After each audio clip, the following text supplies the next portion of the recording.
Welcome to Unfiltered Summit Sisters. I'm Gina. And I'm Julia. We are two ride-or-die best friends who are paving the path for what true, authentic relationships look like. We're facing hardships head-on, having real, uncensored conversations, supporting each other's growth, and shining a light on true, raw healing.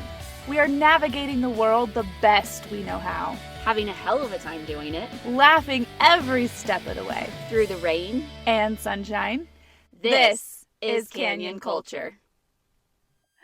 Welcome back to Unfiltered Summit Sisters. What did you do 2 nights ago? Nothing. I went on a date. Yes, you did. I don't date much if we haven't noticed. Mm-hmm. It was almost a year ago to the day. No, not to the day. It doesn't matter. It has been over a year since I've had a first date. Before that, it was like 4 years since I had a first date. So This is new for me. Yes. But it was really good. It was so exciting. I happened to get off work early that day unexpectedly. And I was like, I'm going to go over to her house and we're going to do the girl thing. And she's going to get ready. And how did that go? How did it for you? And we didn't, because you guys were going out much later than that. Right. And like me getting ready looks like what? I shower. Yes. So. But I'm not watching you shower. No, exactly. That's what I'm saying. There's nothing for us to do. There was no bonding for us to do because it's like I shower. I could talk to you. That's true. You could sit on the toilet and chat while I'm in the shower. Yeah. Okay, got it. For the 2 minutes I'm in there. Anyway, we were so excited for this date, and the girls and I were like giving you advice on what to wear. Yes. I'm surprised they haven't texted me and asked how it's gone. And well, probably because I told them it went well. Okay. So you're taking all the fun for me. Sorry. Next time I'll be like, I don't know. They're going to know I'm lying. You're like, we'll FaceTime her. It's fine. I don't know. I'm not lying. Oh my gosh. So what did y'all do? So he travels a lot for work. And so he was in Colorado. Mm-hmm. And the weather there was bad. So his flight got delayed till pretty late, but still wanted to see me. So we went out at like 9:40 at night, which is way past your bedtime. Yes. But that is when I'm like, where's the after party at? What are we doing? Right. So it worked out well for me. But so all we did is we went and got shakes. He actually got dinner because he hadn't eaten yet. Mm-hmm. And then there's a park nearby. It's by your doctor, by the way. Oh. In South Jordan. Okay. And so we walked that riverbed path over there. Yeah. And I didn't say an inappropriate joke when I really wanted to, because there's the path. No, I kind of did. But there's a path. He's like, this path can take you all the way to your house. I was like, so you want me to walk home then? So you're telling me you're done and you want me to just walk home? Like, I brought my own car, but you want me to walk home? I like that, though. Shakes and a walk for a first date. Yeah. It feels like that takes the pressure off a little bit. I also feel like there was a good enough connection early on where there wasn't pressure. I've never been excited about a date like I was with this one. So how long did you guys talk before you went on a date? Not very long. I think, so the date was, what day was it? Wednesday? Yes. The date was on a Wednesday. I think we started talking on the dating app like Friday or Saturday. Okay. So it wasn't too long, but there was just like enough connections and stuff. I don't know. It was interesting. I don't even know how to explain it, but he did not pass the vibe check with this one, because I asked, I was like, when we see each other, how do we handle this? Do we act like we're long lost lovers, or do we just totally play up the awkward first date? And he was like, I think we should be ourselves. And I didn't yell back, boring answer. Try again. I did that for some other things. He'd give an answer and I was like, try again. Wrong. Your opinion's wrong. Maybe we are the abusive ones. I was like, wait a minute. This feels resemblant to a relationship I've been in before. Hold on. I love that. So you guys talked for a little bit first, yeah, and then you went on a first date and had shakes and walked. How was the conversation? Good. Like, it was easy, flowed well, lots of, like is exactly what I wanted. There was serious stuff that we talked about, and with divorce and kids, there's so much like we each have to say about a lot of that. And then, but there was like teasing and joking and laughing and all the things. So it was just like a good mix of, it's like, I feel like I've known him for a while. Like, we were getting to know each other, but the comfort level was comfortable. It was like, yeah, it was nice. So, and like, I'm the kind of person that gets do you remember my first date? I was so nervous. Yes. So nervous. Yes. And then when I dated that guy last year, there was some nerves, but it was less. Mm-hmm. And I think that comes from me becoming more secure in myself. Mm-hmm. But with this one, I think it's a lot of the work I've done on myself. Because some people are like, I love dating. And I'm like, you want to be anxious that much? Right. it's like public speaking. You're choosing this. But I think the more that I work on myself, that's where a lot of the comfort is. And then us having the comfortable foundation that we've established already was super helpful. So I actually enjoyed it instead of like, it was really nerve wracking. And to this point, I was like, no, I kind of liked the whole thing. Yeah. Do you remember my first date? Yes, I do. After divorce, I was like, well, what if someone sees us? No, exactly.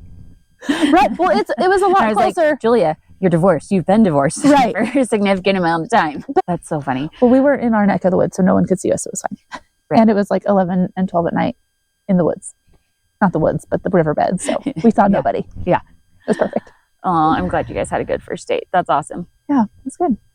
But there's obviously things that came with that anxiety-wise that I'm having to deal with. Like before, after, or during?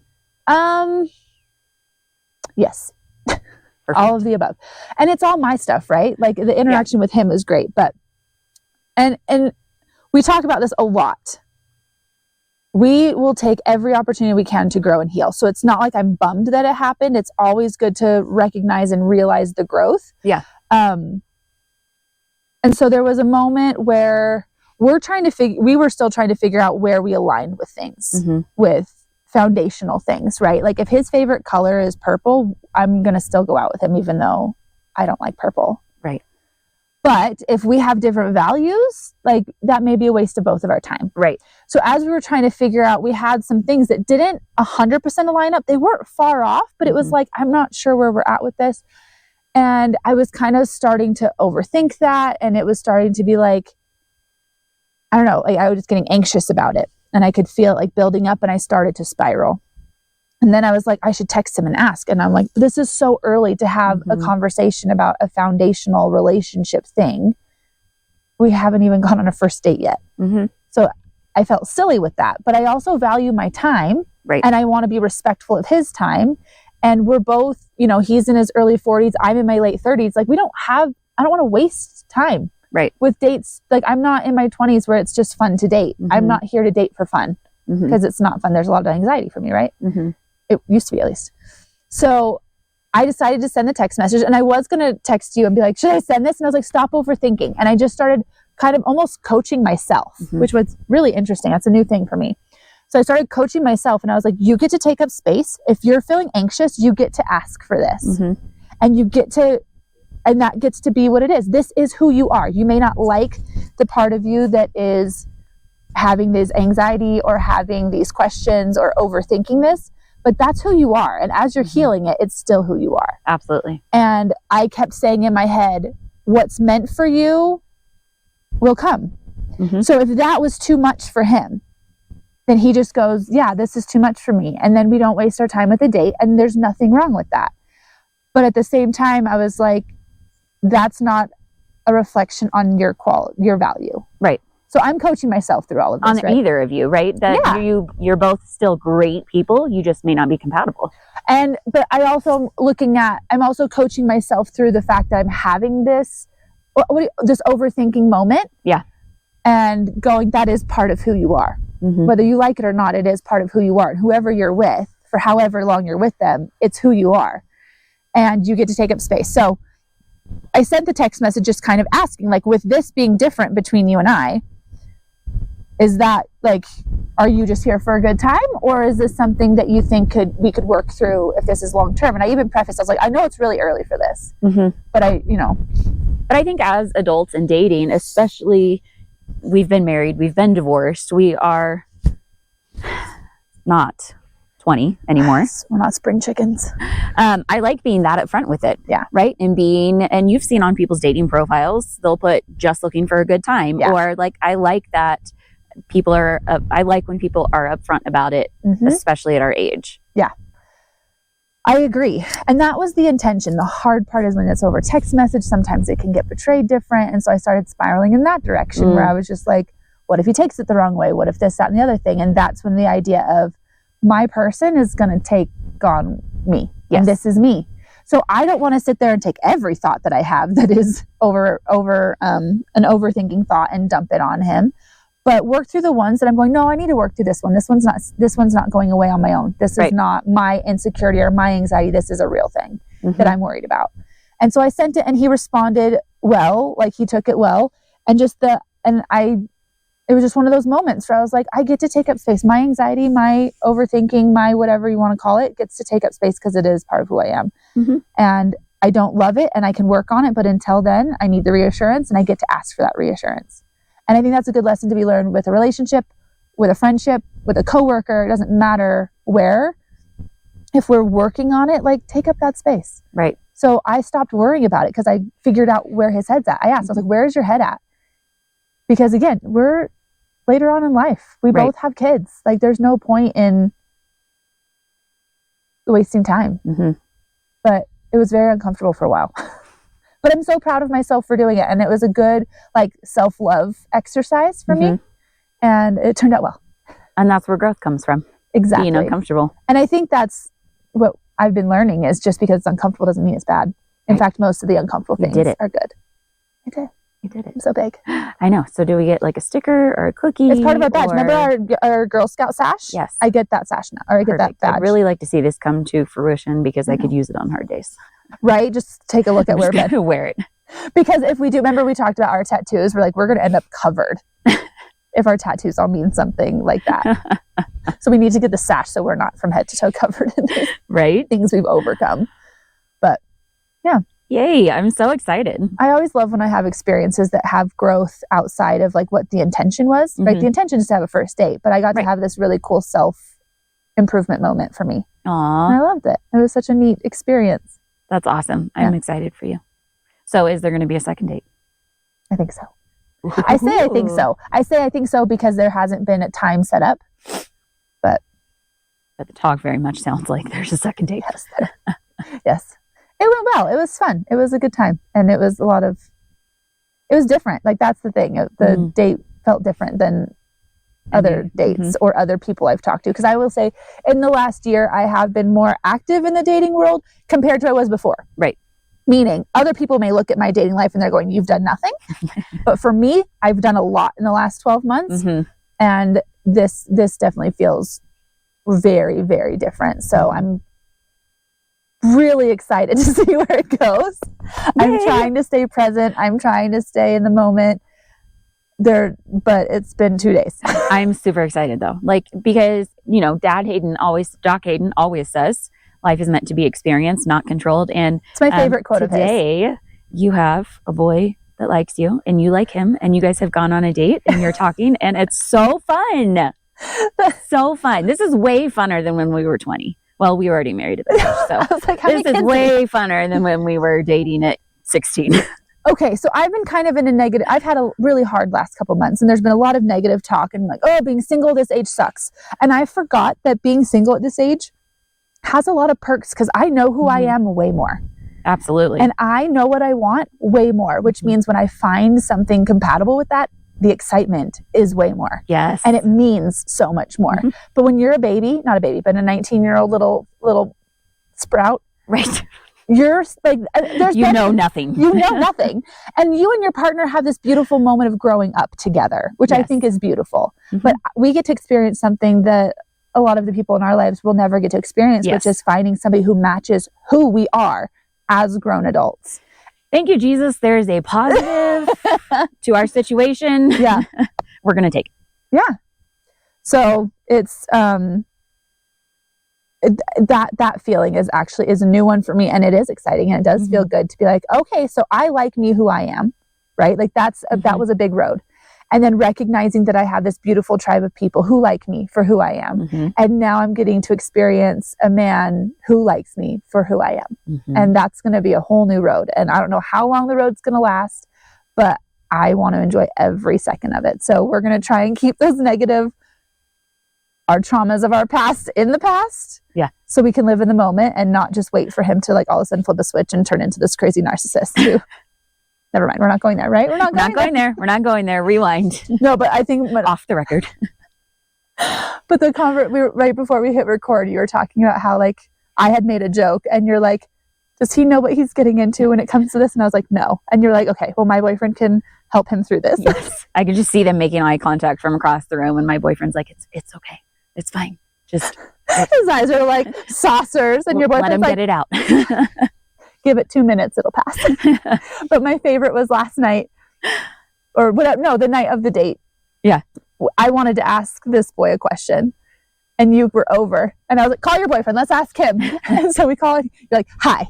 And he's like, hi. And he's all excited. And I was like, we have a question for you. And he's like, oh no. Like as soon as he heard my voice and that you and I were giggling the way that we were, he's like, oh, like, okay. He's like, oh shit. I was like, do you have your hard hat on? I think it's because we're so fun. Right. He has to be prepared for the fun. Right. That's definitely why.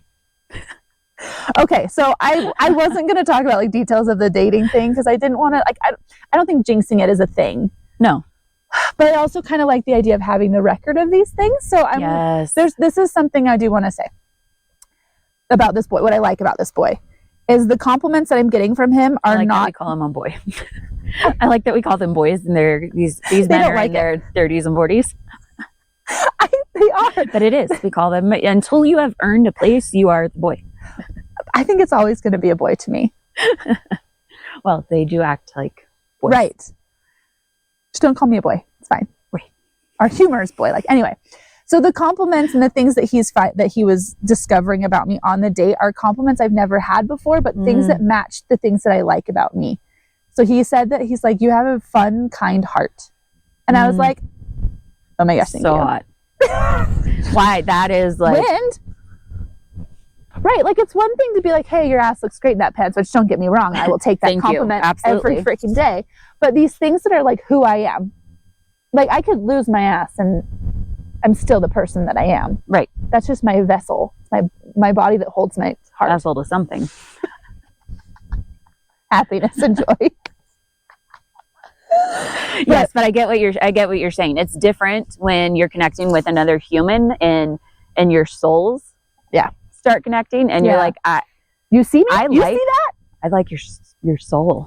Oh yeah. No, there's things that my boyfriend will say and I'm like, how do you know that? How do you know? How do you see? Nobody else can see that but you. Yeah. He's like, it's pretty easy. I'm like, not to everybody else, it's not. Or just things that I know that you know about me or the kids know about me. Right. That for me, I'm going like, you're a boy. How do you pay attention enough to know that? Yeah. So that was like, I want to remember that forever. Whether this turns into something or not, that's a really sweet moment for me because I think that we just did a podcast. We've done several podcasts about how freaking fun we are. Mm-hmm. And he kept saying that. He's like, you're fun. And I was not doing anything outrageously fun. I wasn't rollerblading. I wasn't playing in the rain. That's so funny because I was going to ask, did you rollerblade? Right. I didn't do handstands. I wasn't doing any workouts. Like I was doing nothing that makes me fun. I wasn't dancing or jumping around being crazy. Like I would just, but like it's just who we are. Oozing out of me, I guess. But I like that. I don't know. That was a really sweet compliment for me. I love that. Yeah. That's the best.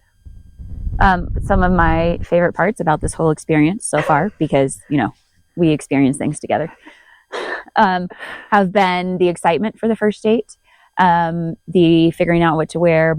But I think my favorite part is that you guys went on a date and obviously I was asleep before you even went on the date. So I didn't get an update that night, right? The next morning, the second you dropped the boys off at school, you were at my house ready to tell me all the things. I was so excited to tell you all the things. The things. Yeah. Oh my gosh. Yeah. That's so fun. I love that we get to do that as grown-ups. I know. Because we still get to be silly little girls. Yes. But as grown-ups. Mixed with adult stuff. It's the best. So much fun. So much fun. We're going to stay up late. You get to drink the wine. I get to eat the cake that you can't have. We get to talk about all the fun things and be silly little girls and talk about all the adult things. Yeah, it's fun. I love it. I love it. It does make it fun having you here to do fun things. Again, you're so welcome. I moved all the way from Texas. So. Seriously, you're amazing. Yeah. The ex moves away from me or away from his kids. You come to us. This is great. Obviously, God was like, we don't trust her with your ex in Texas. She may murder him. I'm like, oh, darn. Just don't go to jail.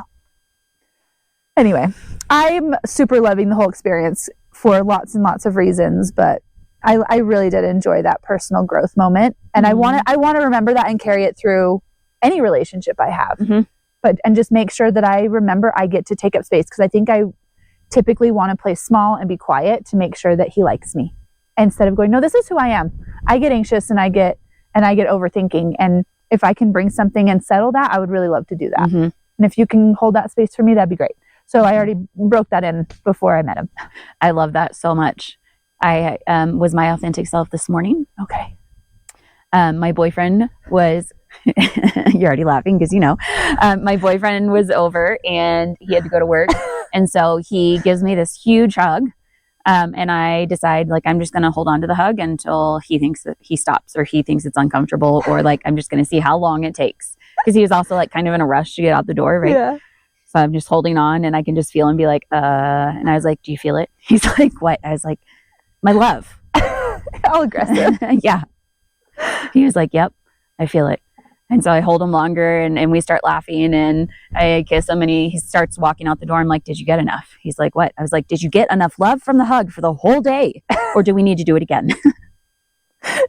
I love that fun. Like, that's what we talk about when we're fun. Yes. Like, we just make I want to continue. I always want to be in a space where I'm taking care of myself well enough that part of me is always there. That fun, like that the mundane little things are fun. I always want to have dinner making be fun, or saying goodbye to your partner to be fun. Which was so fun because we both smiled and laughed before the day started. Right. Like, I want to always keep that, I don't want to say childish, but that youthful energy. So I love that you do that too.